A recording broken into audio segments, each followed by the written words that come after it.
Ayan guys, maglaba tayo dahil nga Biyernes Santo ngayon, no? Yan, paguri natin yung ating sarili.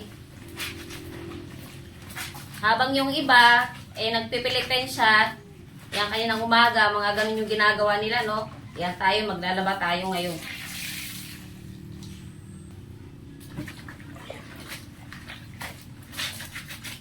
Kusutin natin yung mga dapat kusutin.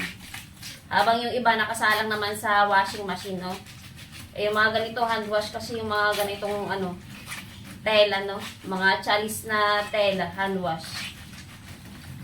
Yan, syempre malinis naman to guys kasi damit ko naman to, no? Yan, ina-hand wash ko yung mga dapat i-hand wash.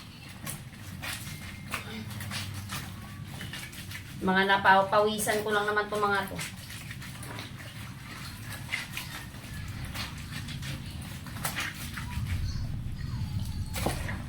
Kaya, pag wala tayong ma-content guys, ganyan lang. Gumawa tayo ng parang para may ma-i-upload tayo, no?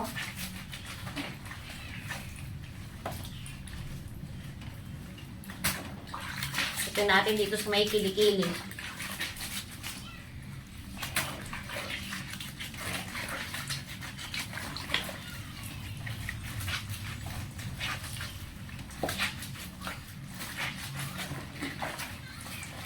So, ayan, natapos na natin yung blouse.